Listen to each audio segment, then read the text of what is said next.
Kita bolak-balik di bidang neuroscience itu ditanya tentang gimana sih otak itu ya. Ya. Kadang-kadang sepertinya gampang kita mengerti, tapi di lain sisi juga baru dengar kata otak aja udah ngeri gitu ya. Sampai Ya, orang-orang betul. udah ngerasa susah deh katanya. Memang iya, otak itu adalah hadiah yang luar biasa yang Allah berikan kepada manusia. Karena otak manusia itu memang unik sekali, kemampuannya dahsyat. Satu hal yang menarik adalah otak ini dia punya kemampuan untuk merespon, dan tugas utama dari si otak ini kan kerjaannya adalah membuat kita sebagai manusia itu hidup. Jadi jika ada ancaman, kita bisa menghindar atau melawan ancaman itu. Jika terjadi sesuatu yang mengganggu, kita bisa mengatasi, kita bisa cari solusi dan lain-lain. Itu semua kerjaan dari si otak. Tapi yang unik adalah bagaimana otak tahu tentang hal-hal tadi. Kalau tidak ada yang ngasih tahu otak nggak akan tahu. Kalau Mas Habib nggak dikasih tahu acara hari ini, Mas Habib ya nggak akan muncul untuk nemenin saya hari ini gitu. Iya, Kan betul. berarti mesti ada yang ngasih tahu kan, Mas. Nah, Betul. Mas Roland ngubungin Mas Habib dengan segala cara gitu. Mungkin cara pertama dia WA, kok WA-nya centang satu nih katanya gitu kan. Wah, kenapa Kagak dibaca nih. nyambung? Dia nggak email. ya? Dia email, tungguin, kagak sabar gitu kan. Betul.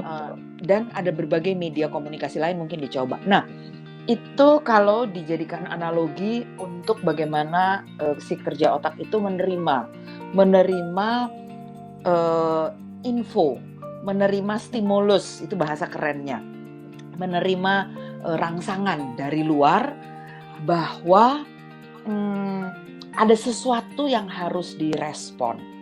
Nah, semua cara yang ada dari luar itu masuk ke otak, itulah yang disebut dengan gerbang masuk dan dikenal dengan sebuah istilah namanya sensor system.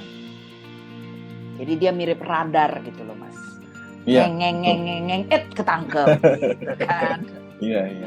Nah, sensor system ini terutama adalah indera kita. Jadi ada 5. Kan kita punya panca indera kan ya. Jadi 5. Betul. Nah, tapi di luar 5 indera ini juga ada sistem yang sudah merupakan sebuah rangkaian. Itu adalah unsur keseimbangan dan gerak. Itu nanti kita bisa obrolin deh. Tapi saya kali ini kepengen fokus untuk membahas salah satu dari sistem dan alat sensor itu, itulah visual, yang penglihatan.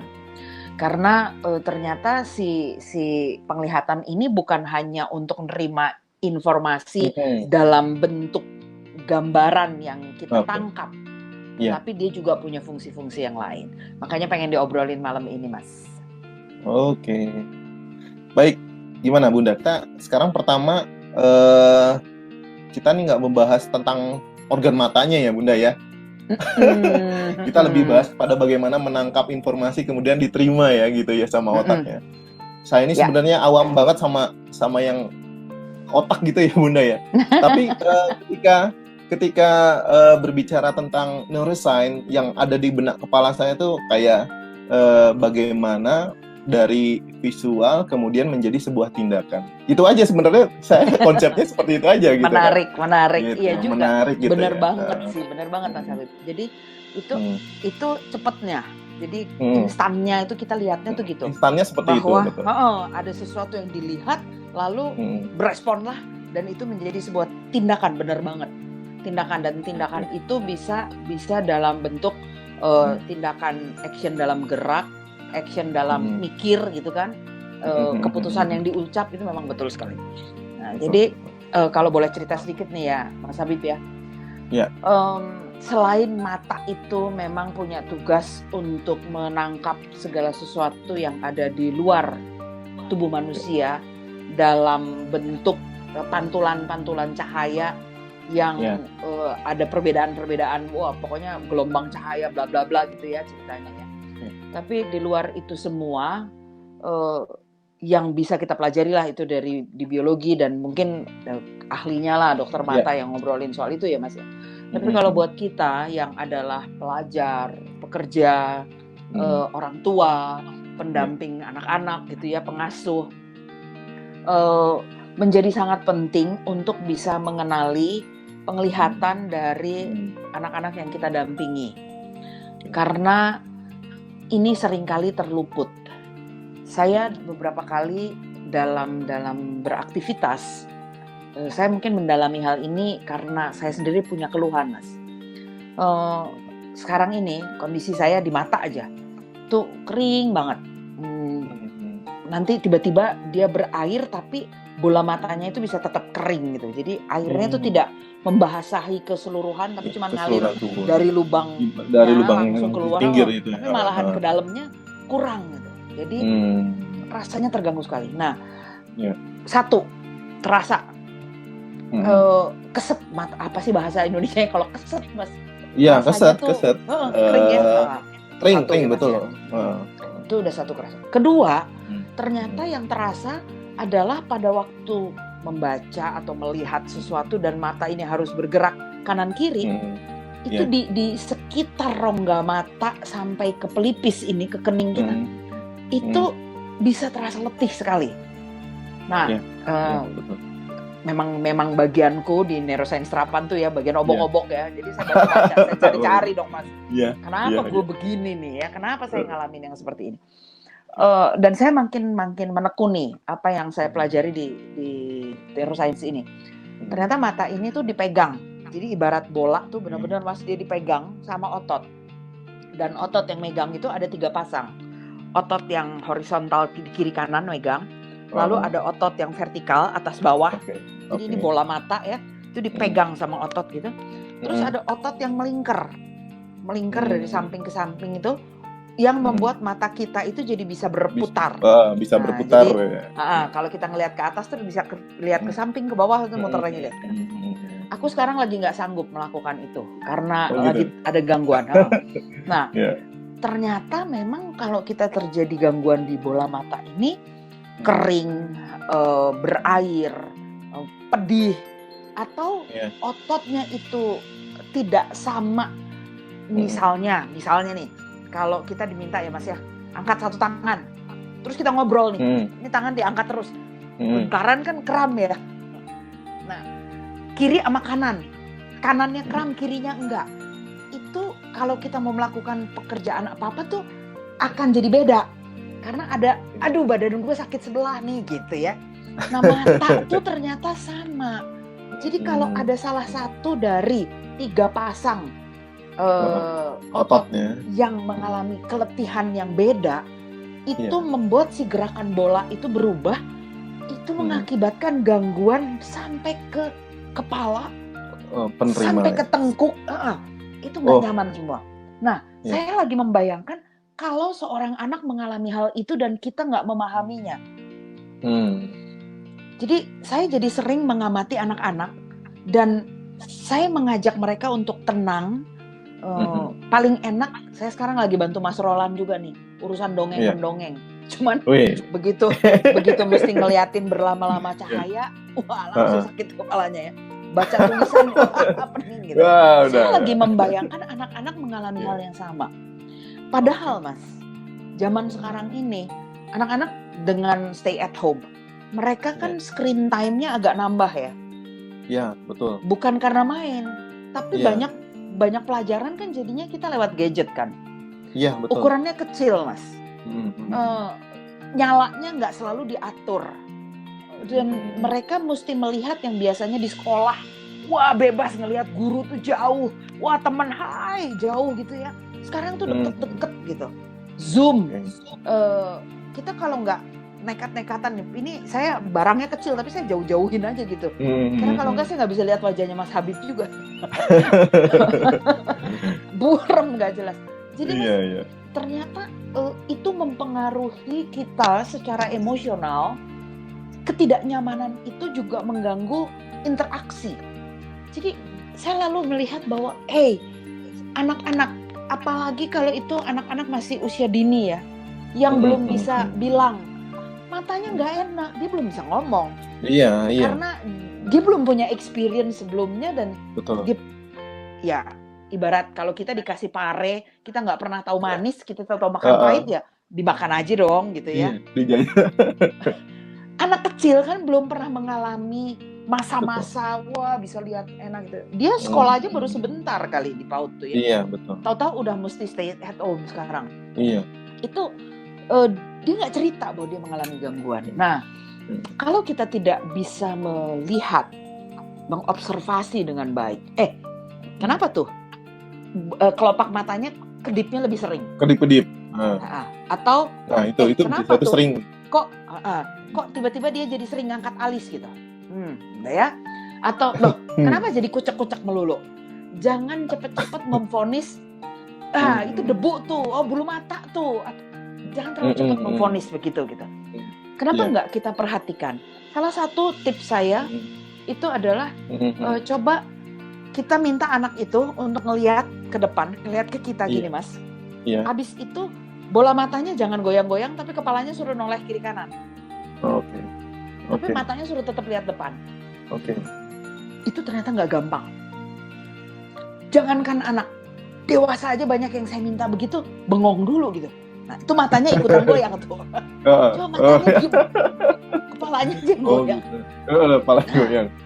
Iya, itu salah satu yang kita bisa lihat bahwa ternyata kendali kita terhadap kemampuan untuk menatap, gitu ya, melihat sesuatu dengan tidak menggerakkan lagi pandangan kita, tapi menggerakkan kepala sehingga mata tatapan kita itu biar ototnya yang bekerja, itu nggak selalu bisa. Bahkan saya sering melihat ada anak yang kemudian bola matanya terus jadi beda. Betapa sulitnya seorang anak kalau itu dia. Kalau sistem untuk memasukkan info ke otaknya aja udah error, nggak kelihatan. Kelihatannya oke-oke aja. Manusia kita yang tidak peka, yang nggak pernah dengar ini sebelumnya, saya yakin abis ini sih Mas Habib dan searching. Classmates semua jadinya pada melototin mata deh. Tapi itu penting. Jadi coba pahami dan lihat gerakan bola mata, karena itu mempengaruhi kenyamanan otot, kenyamanan ketegangan atau relaksasi dari kepala dan tengkuk kita, dan juga mempengaruhi sampai ke emosi. Jadi bayangkan seorang anak kalau dia tidak memiliki kenyamanan yang cukup, lalu masih tetap di ngotot kita ya, ayo belajar, ayo lihat ini, ayo sementara dia tidak nyaman. Itu bisa berdampak, efeknya lebih kepada negatifnya itu seperti apa? Atau mungkin kalau memang sudah bisa diatur dengan cara yang seperti Bunda jelaskan, dampak positifnya itu seperti apa? Oke. Dampak negatifnya ya. Negatifnya adalah kalau kita punya keluhan bukan di bola mata, sekali lagi itu biar urusan dokter deh ya. Tapi yang kita daily bisa observasi dan bisa peka sebetulnya itu adalah si gerakan bola matanya itu, kemudian kelopak mata tadi ya. Lalu kita juga bisa menanyakan lah, apakah terasa kering air matanya, cukup nggak? Tapi saya concern sekali dengan si gerakan bola mata yang artinya otot itu, Mas. Dengan si otot tadi itu, kalau kita lihat bahwa seorang anak sesekali, sepertinya nggak sering, tapi sesekali bola matanya itu nggak seperti tadi, punya kemampuan fokus, ya. Lalu kalau kita iseng-iseng kan, waktu kecil pernah main juling-julingan nggak sih, Mas? Iya, pakai gini, biasa begini. Pakai gini kan? Oh iya, benar. Ternyata itu adalah salah satu latihan bola mata untuk otot. Oke. Maka anak-anak main gitu tuh ada baiknya gitu, walaupun ya nggak boleh terlalu sering ya, tapi itu nanti nggak balik. Nah, Betul. kemampuan bola mata kita untuk menengok kiri kanan atas bawah berputar gitu ya, melihat yang jauh, kemudian melihat yang dekat, yang kecil. Kalau itu terlatih dengan baik, membentuk kelenturan pada si otot mata. Dampak positifnya bukan hanya bisa melihat dengan baik, nyaman, memiliki juga kenyamanan pada relaksasi pada semua area di kepala sampai ke tengkuk dan bahu. Itu juga berpengaruh terhadap keseimbangan kita, Mas. Karena bola mata yang dipegang oleh 3 otot tadi itu juga mengirimkan sinyal ke organ keseimbangan yang adanya di belakang telinga, yang bentuknya cincin, dan cincin itu posisinya sama dengan si otot tadi, horizontal, vertikal, sama yang melingkar. Jadi itu akan merespon posisi kita kalau misalnya Mas sekarang posisinya duduk, terus badannya dimiringin gitu, dimiringin semuanya, miringin lagi gitu ya. Nah, pada waktu dimiringin, jika kita miring sampai ke titik kritis, tangan ini akan tiba-tiba bertumpu megang, refleks ya. Itu bukan pekerjaan sederhana. Di otak kita, badan ini akan mengirim sinyal yang salah satunya jangkarnya dilihatnya oleh si mata, sinyalnya ditangkap oleh si otot-otot tadi dan kirim ke otak juga. Dan itu yang membuat kita punya respon kemudian. Jadi keseimbangan juga dipengaruhi oleh mata. Yang biasanya mampu melihat dengan biasa, normal, reguler, kemudian punya gangguan penglihatan jadi burem, itu juga punya gangguan keseimbangan sesaat sampai dia mampu adaptasi lagi. Maka anak-anak itu penting sekali ya kita perhatikan bola matanya, gerakan bola matanya sebagai sumber informasi masuk ke otak.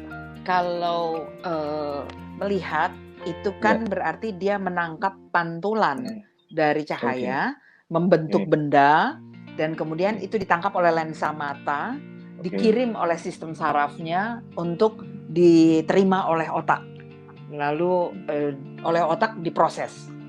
Nah, kalau yang tadi disebutkan, satu, jika kedua bola mata itu tidak bekerja sama secara koordinatif simultan baik, maka gambaran pantulannya itu tidak akan jatuh pada fokus yang sama. Itu akan membentuk dua bayangan. Kita kalau matanya tadi didekatkan kan itu bayangan yang kita lihat itu jadi blur gitu ya. Jadi kadang-kadang semua jadi nampak ada tambahan gitu. Ada tambahan ya. Itu yang akan terjadi. Itu kalau si otot bola matanya. Tapi di sisi lain yang tidak saya kembangkan bahasannya di sini adalah pada lensa matanya. Lensa mata itu juga punya kondisi yang bisa tidak berada pada posisi yang optimal sehingga mengganggu jatuhnya titik cahaya itu di bola mata bagian belakang.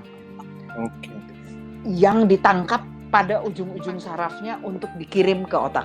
Nah, itu kondisi yang lain lagi. Itu hal yang berbeda lagi yang juga akan mengganggu penglihatan. Nah, pertanyaannya sebetulnya lebih tepat menjadi apakah itu kondisi sesaat baru terjadi atau memang permanen sudah dimiliki? Kalau yang permanen itu berarti sudah beradaptasi. Sama saja dengan tadi melihat ada bayangan, ya selama semua benda dilihat dengan kondisi yang sama, maka dia sudah terbiasa dan otaknya akan melabel informasi yang didapat dengan caranya sendiri. Jadi itu sudah terjadi adaptasi. Tapi kalau itu baru terjadi, belum pernah sebelumnya dan baru terjadi, itu akan mengganggu informasi di otak yang sebelumnya. Nah, ini mulai nih ada kegalauan untuk menangkap ini informasi yang biasanya atau ini baru nih. Kalau ini baru tapi statusnya sama, tapi ini otak mesti berproses. Akibatnya menimbulkan processing yang cukup panjang, memakan energi berlebih di otak. Itu berdampak ke seluruh tubuh. karena kemudian banyaknya energi yang dipakai untuk memproses hal tersebut menyedot energi dari